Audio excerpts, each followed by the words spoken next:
അവരാണെങ്കിൽ വയ്യാണ്ടിരിക്കുക. ഒരു ഡോക്ടറുടെ അടുത്തുകൂടെ അവർ കൊണ്ടുപോകത്തില്ല. മോനെ ഫിസിയോതെറാപ്പിക്ക് കൊണ്ടുപോകേണ്ടതാ, എങ്കിലേ അവന് കാലുകുത്തി നടക്കാൻ പറ്റത്തുള്ളൂ. അതുങ്ങളാണെങ്കിൽ എൻ്റെ കൂടെ ഓർക്കത്തുള്ളൂ. അവരുടെ ഡ്രസ്സും ബുക്സും ഒക്കെ അതൊക്കെ ആ വീട്ടിലായിരിക്കുന്നത്. ഇട്ടോണ്ട് പോയ തുണി മാത്രമേ ഉള്ളൂ. അതല്ല മോളെ, ആ താടകയുടെ അടുത്തോട്ടല്ലേ കൊണ്ടുപോയേക്കുന്നേ? ആ കൊച്ചുങ്ങളെ വീട്ടിലിറങ്ങി വെക്കത്തേ ഉള്ളൂ. നമ്മളവിടെ ചെന്നപ്പോഴേ ഇറക്കി വിടത്തെല്ലാം പറഞ്ഞ് പൂട്ടിയിട്ടേക്കുമല്ലായിരുന്നോ? ആ പല്ലവിക്കൊച്ചുള്ളത് കൊണ്ടാ അന്ന് തന്നെ കൊച്ചുങ്ങളെ കൊണ്ട് ഇങ്ങോട്ട് പോരാൻ പറ്റിയത്. ഇനിയിപ്പോ ഇറക്കി വിടാനും കൊണ്ട കാണിക്കാനും ആരാ അവിടെ ഉള്ളത്? ഓ, കൊച്ചുങ്ങളുടെ കാര്യം കഷ്ടമാവുമെന്ന് എനിക്ക് തോന്നുന്നു.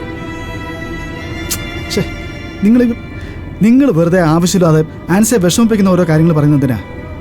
ഇനി അങ്ങോട്ടുള്ള കാര്യങ്ങളല്ലേ ആലോചിക്കേണ്ടത്.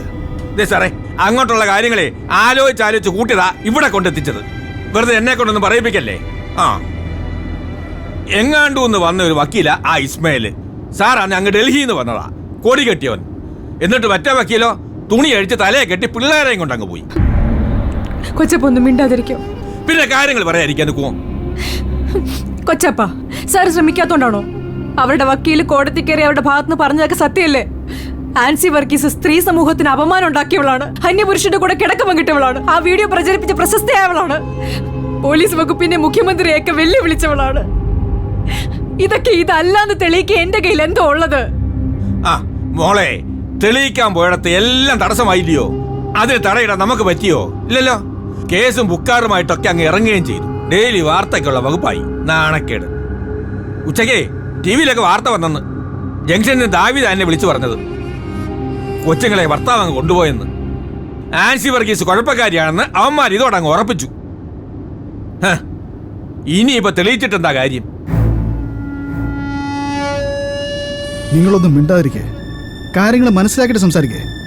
ഇങ്ങനെ വികാരം കൊണ്ടുപോകൊണ്ടൊന്നും ഒരു കാര്യമില്ല. ആൻസിക്ക് മനസ്സിലാവും കാര്യങ്ങൾ. മറുപടി ഇല്ലാത്ത ചോദ്യങ്ങളാണ് ഇങ്ങോട്ട് ചോദിച്ചത്.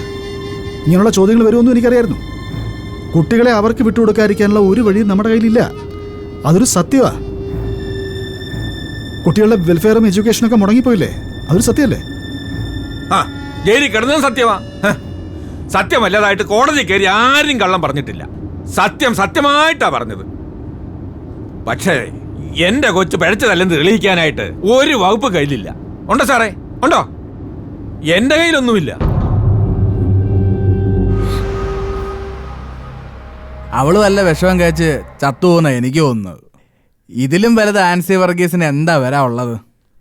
പിന്നെ ഇതിനേക്കാളും വലിയ മാനക്കേട് ഉണ്ടായിട്ടേ ഇത്രയും കാലം അവൾ ഇങ്ങനെ ഞെളിഞ്ഞ് നടന്നില്ലേ? അവളുടെ നടപ്പ് അങ്ങോട്ട് ശ്രദ്ധിച്ചണ്ട.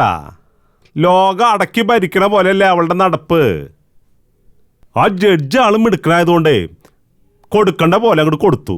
പെണ്ണുങ്ങൾക്ക് വേണ്ടി വാദിക്കാൻ നടന്ന പെൺകോന്തം വക്കീലില്ലേ, KGS, അയാൾക്ക് 8ന്റെ പണിയല്ലേ കിട്ടിയത്? 8ന്റെ പണി. ശരിയാ, അയാളൊരു പെൺകോന്തനാ. അല്ലെങ്കിൽ പെണ്ണുങ്ങളുടെ കേസുമായിട്ട് ഇങ്ങനെ നടക്കൂ? എന്റെ കാര്യം തന്നെ നോക്ക്. പെണ്ണ് കേസാ മുഴുവൻ തലയിൽ എന്ന് വെച്ചാ പെണ്ണുണ്ടാക്കിയ കേസ്. ആ കണക്കിന് ഞാനും ഒരു കോന്തനാ. സാറ് കാര്യം